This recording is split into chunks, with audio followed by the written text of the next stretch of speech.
Здравейте, скъпи приятели! Днес ще направим един разклад отново на любовна тема и тук ще разгледаме само един вариант. Защо само един вариант? Защото обикновено какъвто фундамент имаме в любовта, такива връзки ни се случват и затова всяка следваща връзка повтаря програмата на предишната. И затова сега този разклад ще бъде с изцеление. Ще можем да си видим проблемите, които имаме в любовта. В бъдещето ще направим едно изцеление и съответно партньора не е нужно силно да мислите за него. Конкретно партньор, може и конкретен човек да разгледате. Но той ще отговаря на общата картина на любовния ви живот. И така, какъв е фундамента на вашите отношения? Вие в момента сте в състояние, в което имате да изчиствате много страхове, много травми и в любовен план имате също така и лоша родова история.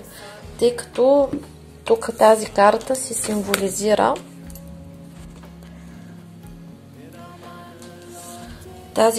символизира нисшия астрал. Какво представлява нисшия астрал? Нисшия астрал е изпълнен с различни същества и същности, които се хранят с нашата емоционална енергия и съответно женската енергия е най-сладка, най-вкусна и основно женската енергия във всеки човек, тъй като и мъжете и жените са с мъжко и женско начало, е емоцията. Т.е. тези същества, когато се закачат за нас, те се хранят с нашата енергия въз основа на емоциите, затова ни карат да изпитваме различни емоции, като предизвикват и различни негативни състояния в нашия живот, за да се хранят. Една от нашите задачи е да се изцелим в любовта и да примахнем илюзиите. Между мъжа и жената си има строги и конкретни правила на взаимоотношения. Това, което преди е имало и днес се нарича бабини, деветини или отживелици, изобщо не е така, защото в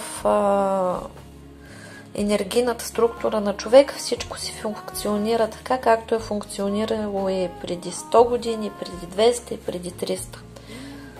Мъжа и жената са две коренно различни същества и в момента абсолютно всички мъжете и жените се опитват да се освободят от старата програма. Старата програма е системата на двойките, където мъжа поглъща жената енергийно. Как става това? Значи преди какво се е случвало? Имало е такъв договор. Това е системата Адам и Ева, където две половинки съществуват на принципа на едно цяло. Т.е. как се случва това? Всеки един човек получава дозата си енергия, за да живее тук и сега и да изгради своето утре и своето бъдеще, да реализира своята душа. Но тогава е имало такъв договор, в който жената посвещава своя живот на мъжа и на семейството си и нейният жизнен поток отива при мъжа. Но е имал договор, в който мъжа е осигурявал абсолютно всичко на жената. Финанси, дом, закрила, защита, издръжка, абсолютно всичко. И жената си имала строго определени функции да чисти, да готви и да гледа деца. Образование не се е полагало и никакви, кой знае какви духовни енергийни еволюции не е можела да претърпи. И на това отгоре всичко е било по много строг начин, т.е. първо ние жените не можем да избираме сами мъжете си, защото нашите мъже дълго време са ни ги избирали, и второ е имало много строга система, с който те събират, докато си жива, какъвто и да е, трябва да си търпи.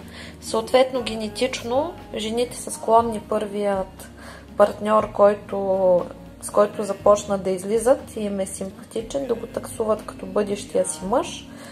И второ, да си затварят очите абсолютно за всички негови недостатъци. Съответно, мъжете генетично знаят, че имат право да обсебват жената, и второ, че могат да правят с нея каквото си искат и тя ще ги търпи. Това е генетична програма, която в момента вече не работи, тъй като мъжете по тази програма на подсъзнателно ниво и енергийно започват да обсебват жената всячески и искат обаче в момента да ползват без да поемат нужните ангажименти. Защото мъжа, за да получи енергията на жената, трябва съответно да положи по стария договор всички обязателства, т.е. и да я издържа, и да се ожени за нея, да гледа децата, и да работи и всичко. А съвременните мъже и съвременните жени вече е време да разчупат всичко това и да започне всичко на чисто. Тоест, какво представлява любовта? Това е енергийна война. И в тази война няма нищо романтично. Най-голямата глупост, която може някоя жена да направи, е да се нафантазира там с единствения, да мисли, че мъжът е устроен като нея и че е също толкова романтичен, колкото е и самата жена. Мъжете са коренно различни същества, те разсъждават по абсолютно друг начин и за да бъдете успешни в любовта като жени, вие трябва да знаете конкретните правила. Какво се случва, когато мъж и жена се срещнат? Значи по природа жената е тази, която избира, а мъжът е този, който трябва да бъде избран. Съответно, природата го е надарила с съответните функции, с които той да може да впечатли конкретната жена, да я накара да го избере, да се възпроизведе и да създаде поколение. Сам, че в днешно време нещата стоят така. Мъжа иска да ползва жената, без да поема съответните ангажименти, и жената е длъжна да не му позволи. Какво се случва при среща между мъж и жена? Мъжът, докато охажва жената, впръсква в нейното пространство специални феромони, с които природата го е надарила, както и енергийно започва обсебване и омагьосване на съответната жена. В същото време, докато той използва всички похвати, жената не трябва особено да му вярва, тъй като мъжа в позицията ловец в периода на охажването е готов на абсолютно всичко, за да може да получи своята крайна цел.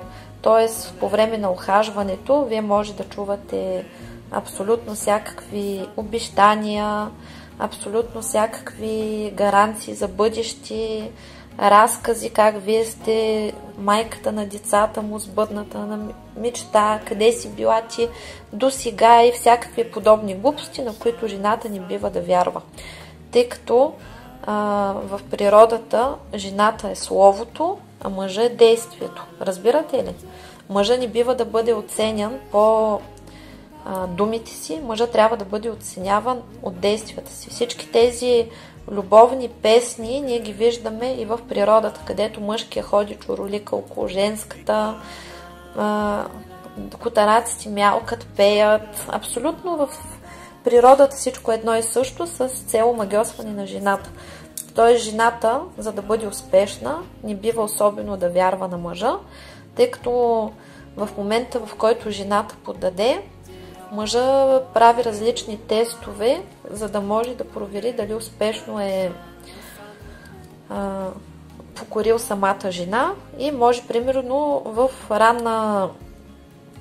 в ранен етап на вашата връзка да ви каже, че иска да пробвате да имате дете. Ако вие се съгласите, край.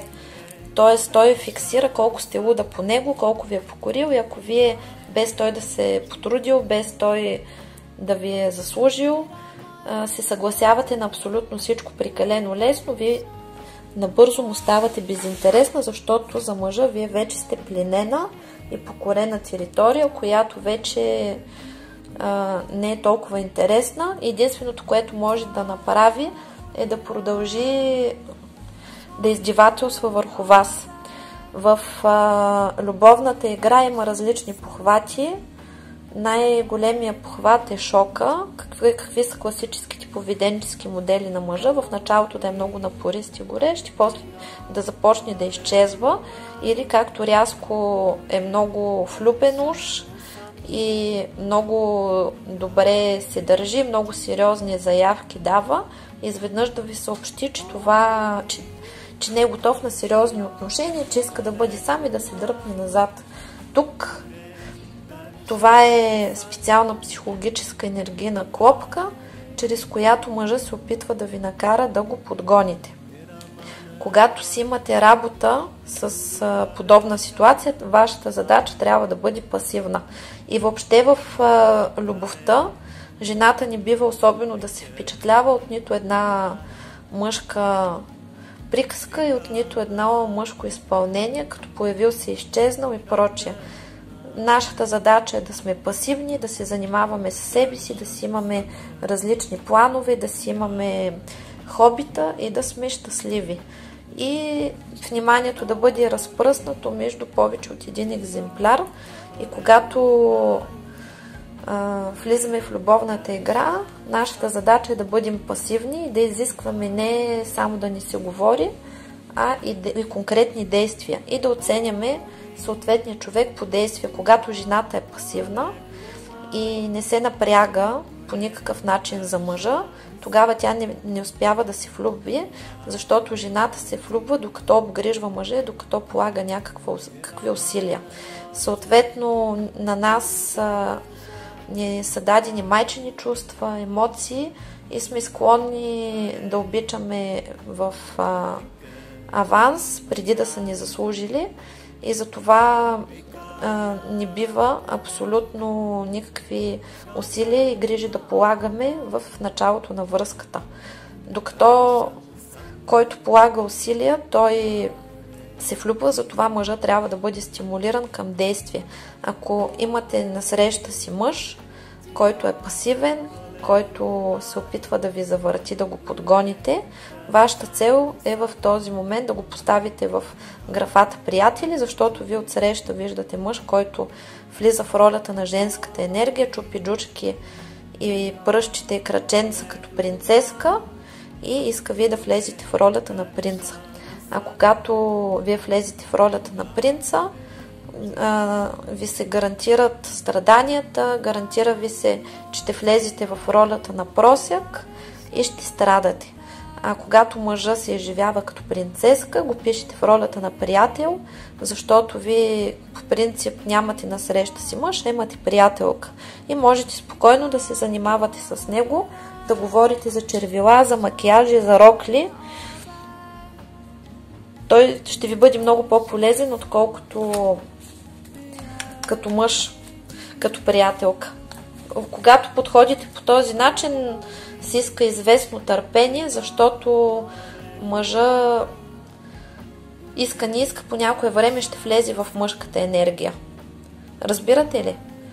Просто в момента тече война за това как всеки трябва да си поеме ролята и съответно на мъжете им е по-лесно да си карат по стария начин, когато не полагат никакви усилия за връзката, всичко е само бля-бля на приказки, а на дела абсолютно нищо и се въртат абсолютно едни и същи стандартни класически номера. И нашата цел в момента е просто да махнем розовите очила, да проумеем, че това е просто игра, че всеки си има роля, че всеки си има цел и просто да се насладим на процеса и абсолютно да гледаме сира на конкретния човек. Когато мъжа започне да се влага във вас, той тогава ще се влюби. Със секса не бива да се избързва, тъй като на мъжа целта му е секса и той може да бъде превъзпитаван и моделиран от жената, докато той се стреми да я спечели. Ако мъжът се стреми само за секс, той, когато види, че трябва да влага усилия, да се харчи, той ще изчезне, а жената си губи разсъдък след секса. И дори и да има интимност между вас, след секса мъжете винаги стават хладни, започват да изчезват и започват да проверяват колко сте луда по него. И вашата цел е да не му давате поводи много да си вярва. Нашата задача тук, в момента кармичната, е да се разрушат изцяло старите модели на поведение и да се примахне всичкия този страх, всичката тази паника, да спрем да захранваме нишия астрал със своите страхове, със своите паранои, да упокоим неупокоените души и да поставим мъжа и да го възродим в правилната посока, чрез възраждането на себе си. И това се случва, като се разрушат абсолютно всички стари програми и норми. В момента програмите на живота са следните. Родил се, отишъл на ясла, на детска градина, отишъл в училище, завършил институт, намерил си работа, оженил се, родил деца и после какво? Продължителността на живота на нашите предци е била много по-кратка. Те се съзрявали по-бързо, остарявали се по-бързо и си заминавали по-бързо. А сега в момента ние се сблъскваме с проблема, че техните програми вече са остарели, ние съзряваме по-късно, остаряваме по-бавно и ще живеем много по-бързо и по-дълго. И съответно всички стари програми, които ни карат да се вписваме в старите норми, абсолютно са неактуални, така че това на колко си години, дали имаш семейство, дали нямаш семейство, дали имаш деца и дали нямаш деца и кога да ги имаш, е абсолютно отживелица. Нашата задача е да излезем от тези комплекси и да добием свобода, така че да бъдем господари на живота си и да извършваме само това, което ни е нужно. И да се превърнем в правилните играчи. Дамата на жезлите е по принцип човек, който знае какво иска, знае как да го постигне и не стои да чака нещо да се случи. Сега да видим как вашия партньор вижда отношенията си с вас. При вас има проблеми в любовта и вие сте в процес на осъзнаване на много грешки. Когато имаме партньор, ние сме свързани енергийно с него и когато ние се трансформираме, класически партньора също се трансформира. Трябва да запомните едно. Жената може да съществува самостоятелно, да се развива самостоятелно като личност, като същност, но мъжа не може това да го направи, на него му е необходима жена. Мъжа не може да се развие без жената нито финансово, нито емоционално, нито енергийно, нито никакси. И съответно вашия партньор в момента е в процес на трансформация и това се случва, защото вие самите сте в процес на осъзнаване, на еволюция и на промяна и той също в момента иска всичко да започне на чисто. Как вие виждате своя партньор, вие го виждате като нова възможност и как вече сте готови връзката ви да премине на ново ниво. Какво чувства вашия партньор? Вашия партньор все още е в състояние, в което ви провокира и се опитва да ви ядосва, да вампирства от вас по класическия начин.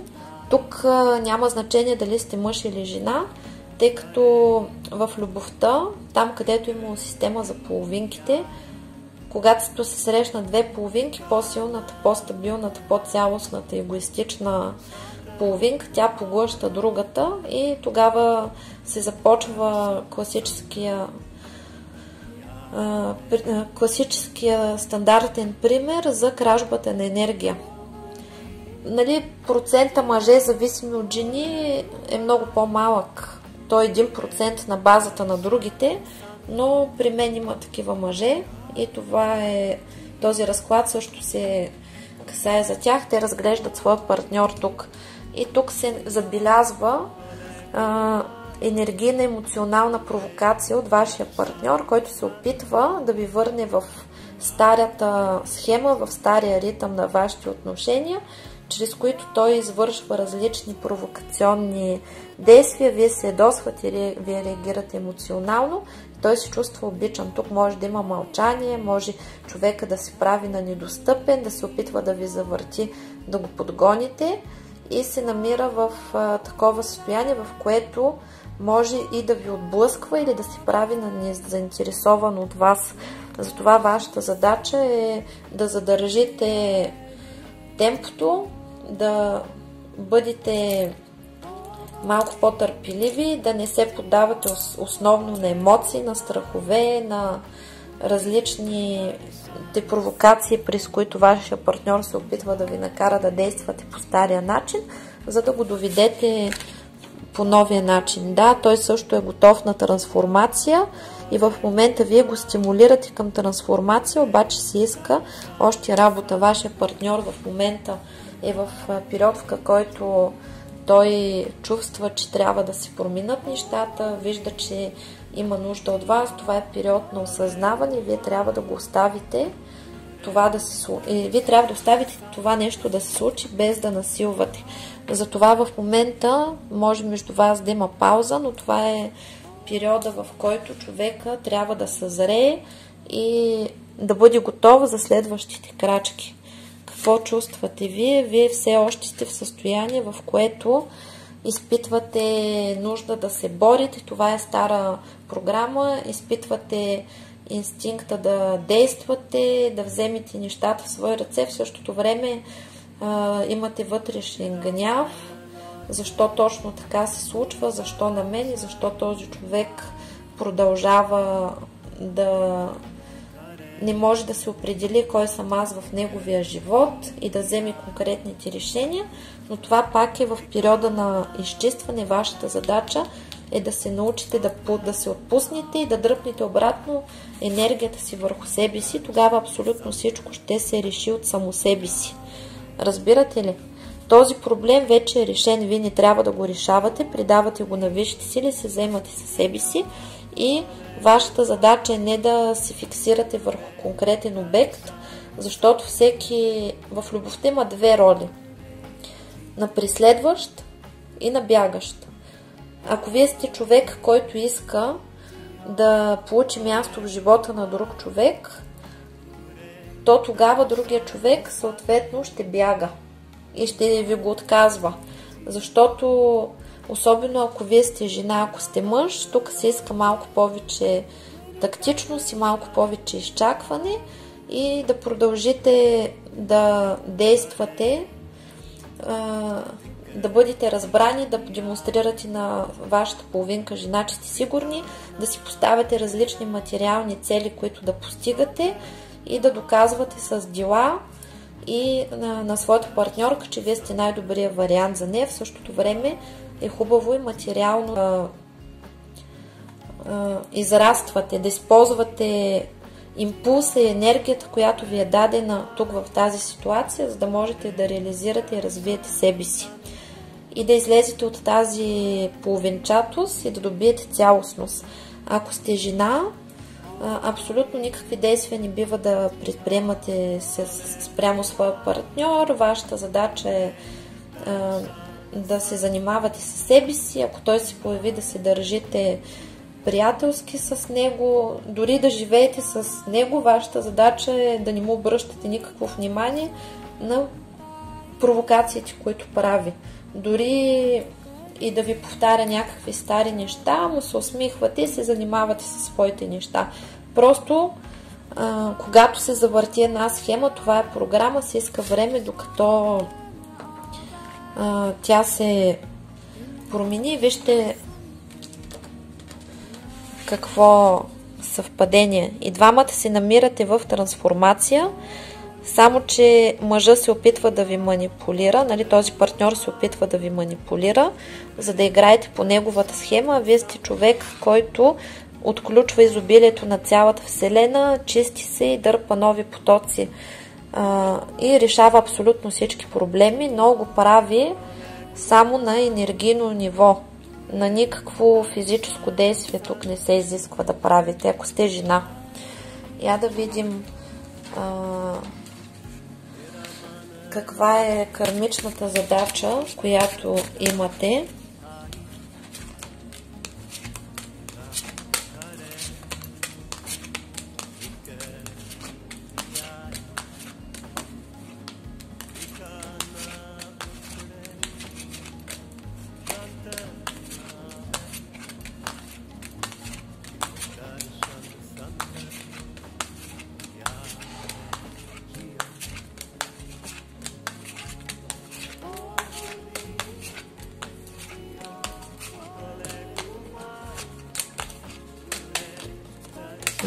Къде е тази книга, че не я видях?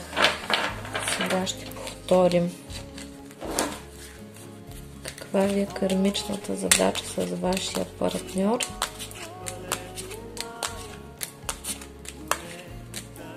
Ето е книгата.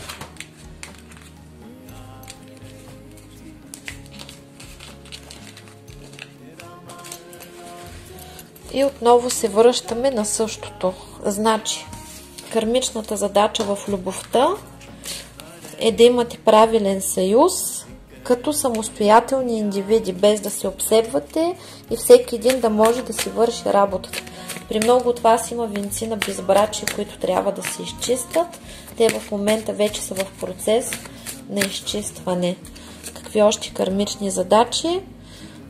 Вашата задача е да се научите да искате най-доброто за себе си, ако вие сте мъж, да бъдете отново отговорен, да бъдете стабилен, да се научите да определяте какво искате, да се научите да държите на думата си и да стоите стабилно на земята, като вашата цел е да работите, да се грижите за семейството си и да бъдете защитник и да се научите да не разигравате своята партньорка, да уважавате. Само тогава вие ще бъдете успешни, когато се научите да усвоявате женската енергия. Абсолютно всички материални блага на мъжа са му гарантирани. В системата 11, когато мъжа и жената са били пълноправни членове, се отнасяли един към друг като бог и богиня, не е имало бедност, не е имало неуспешни хора.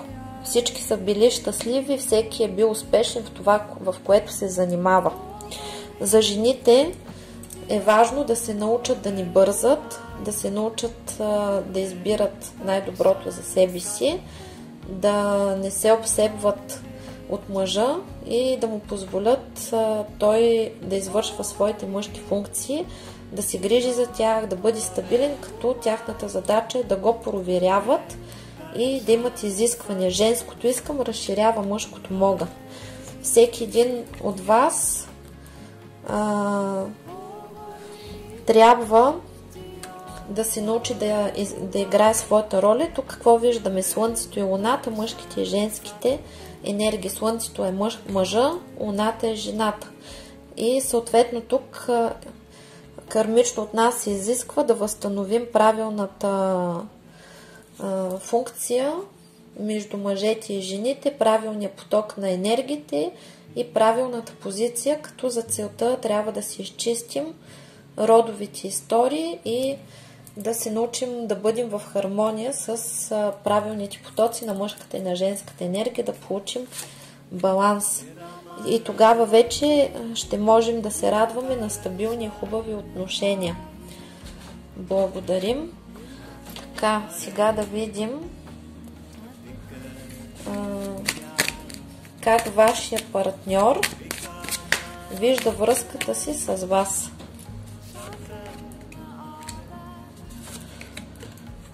Абсолютно този човек в момента е в период на трансформация и вижда, че вие сте идеалният вариант за него и вие сте човека, с който той иска да бъде.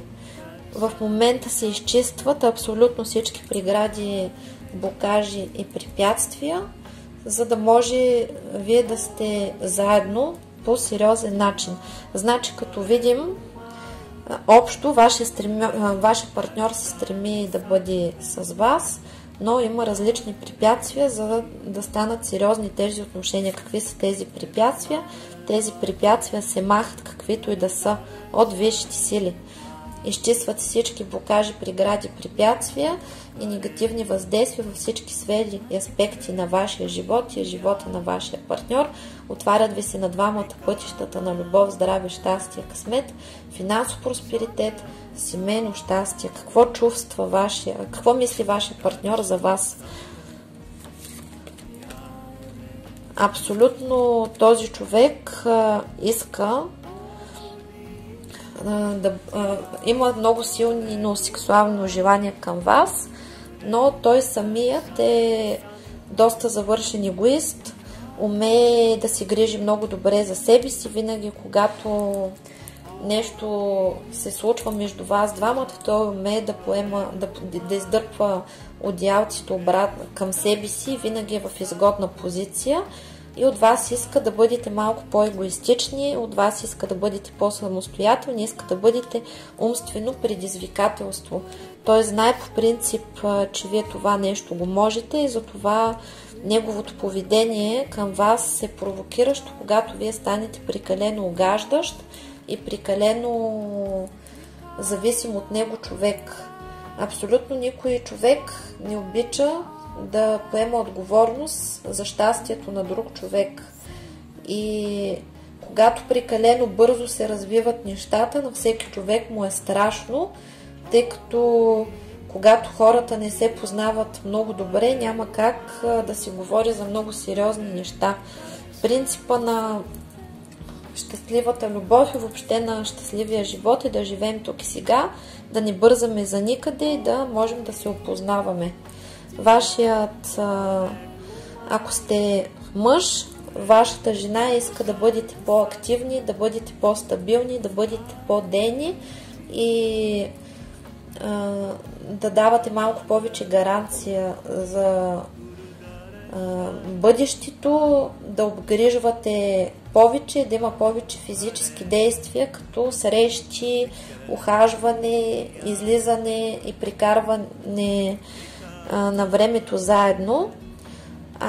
Ако сте жена, вашия партньор изисква от вас просто да сте красива, да се занимавате повече със себе си и да бъдете по-цялостна и независима. Какво чувства той към вас? Чувствата му са силни. Минали сте през период, в който вашия човек е бил в състояние, в което не е знаел дали иска да бъде с вас. Тук се показва, че при много от вас е имало разрив, при вашия човек е имало различни неприятности, вие може да сте се скарвали, може да е имало намеса на трети лица. Вашия човек е бил ограничен и не е можел да се изразява чувствата към вас или имало причини, поради които не сте могли да бъдете заедно и той е бил ограничен в това да си заразява чувствата или да развива отношенията си с вас. Обаче в момента това нещо се променя, всичко това, което се е случило между вас в миналото, се руши. Вашия човек са останали силата на чувствата и в момента той много добре знае, че трябва да се бори и в момента е в процес на съзряване. Вашата задача е да се отдръпнете. Процесът тук е активиран и не го мислете, не го търсете, оставете го. Той сам да пожелае да ви вижда, да пожелае да бъдете заедно и тогава той ще бъде много активен. Това е процес доста дълъг на трансформация. При много от вас тук е имало негатив, имало изречени много обиди, Много от вас тук са преживели различни предателства. Вашия партньор знае, че не е бил точният човек, но доколкото не е бил човек, който трябва да бъде, но доколкото виждам, е от тези, които не умеят особено да казват извинявай, и затова процеса на трансформация е доста дълъг. Той в момента е в процес на осъзнаване на своите чувства и се чуди как да се появи. Тук този процес не бива да бъде насилван по никакъв начин. Я да видим върху неговите чувства какви още неща могат да излезнат, за да ги изчистим. Какви чувства има вашия партньор към вас?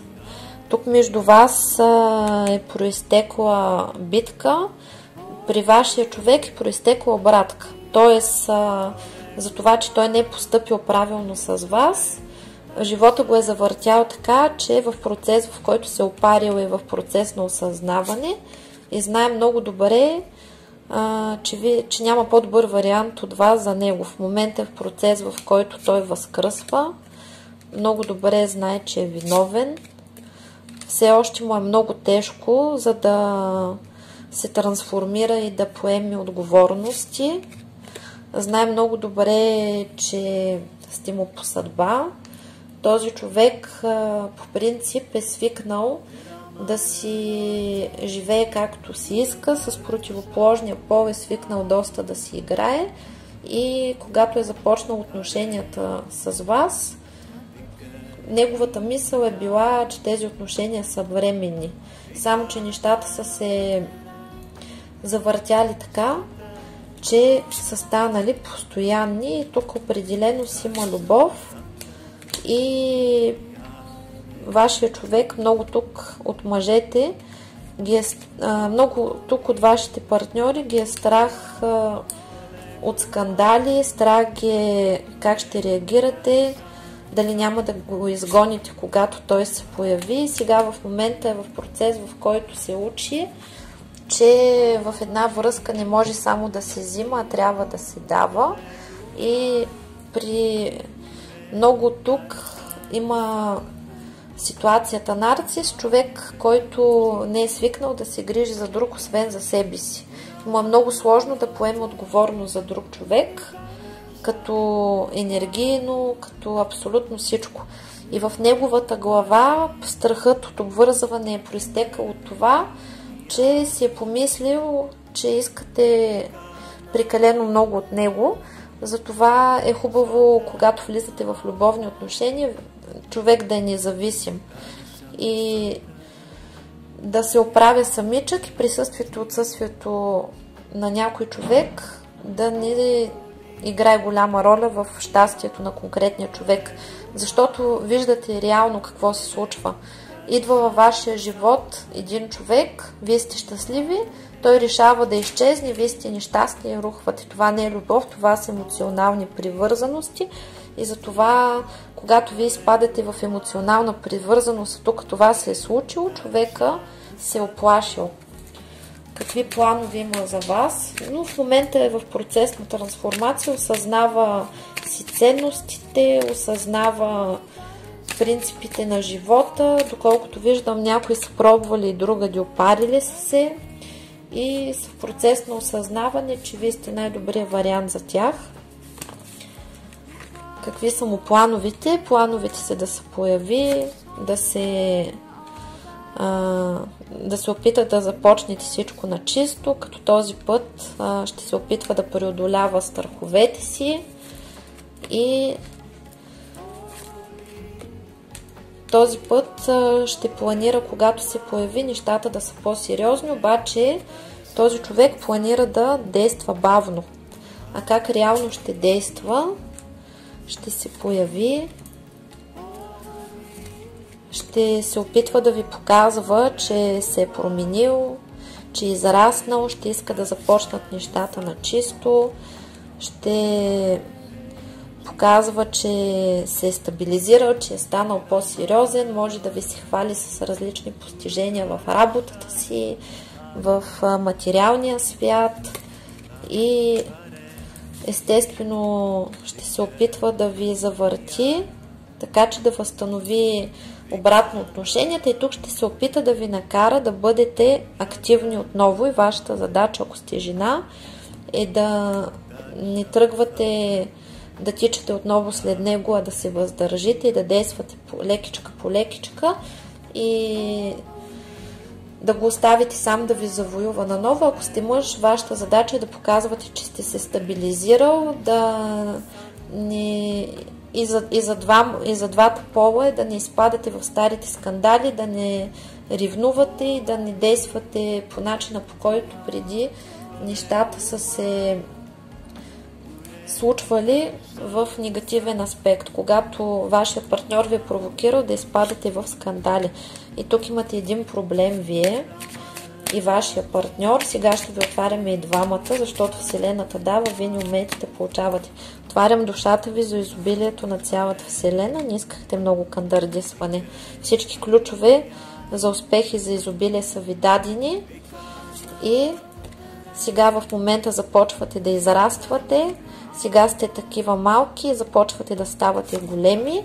В момента сте в процес на голямо изчистване и се отключва действието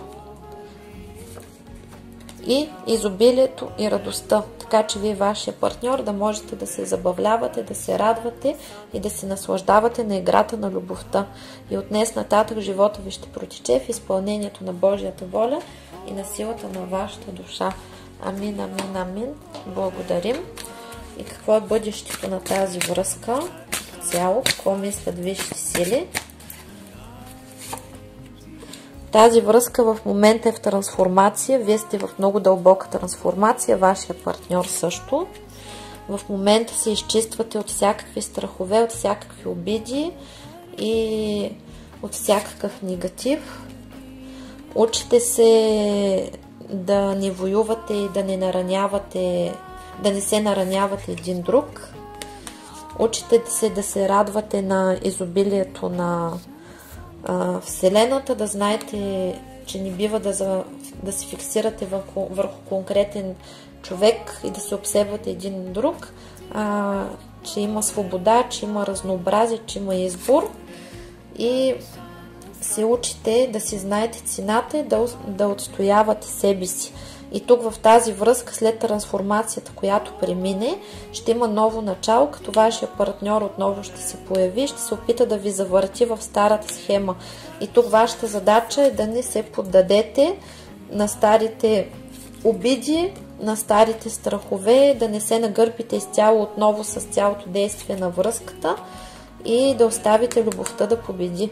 Тук ще има повторение на ситуацията, но запомнете, че тук се иска голямо осъзнаване и за това няма за къде да бързаме. При много от вас всичко се забавя в любовта. Вие може да искате вашия партньор точно сега да се върне и да сте заедно, но вижте сили вашите наставници забавят нещата поради простата причина, че всеки един от вас се нуждае да се трансформира, да се изчисти, да се осъзнае, тъй като с едни и същи действия няма как да очакваме различни резултати. И тук ще има възможност да се поправят нещата. При тези, които нямат партньор, ще си намерят нов партньор. При много от вас тук ще има възможност да възстановите отношенията с стар партньор, но ще имате възможност и за нов партньор. Просто най-важното е да дадете заявка, че искате най-доброто за себе си и да го получите. Така че смело напред. И тук последната карта, която е, че има още малко време. Човек трябва да изчаква нужното време, защото всяко време си има нужда от съзряване. През това време, виждате ли, това сте вие, които сте в изобилие, в богатство и седите с празните си кошници и чакате незнайно какво.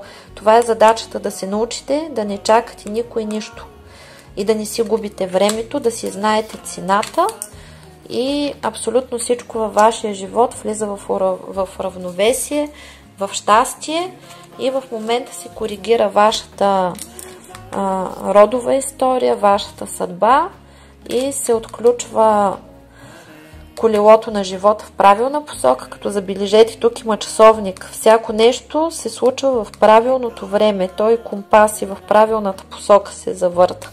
И вашия партньор ще се върне помъдрял, ще се върне като победител, или вие ще бъдете за нея нейния победител и ще имате ново начало в живота, в отношенията, и влизате в момента след съзряването, влизате в период, в който можете да изграждате сериозни отношения и да имате щастлива любов. В момента сте в период на изчистване и семейно щастие, и много е важно за жените да бъдат в състояние императрица, мъжете да приемат жената като своята императрица и богиня. Това беше от мен. Много успех и до нови срещи. Чао, чао!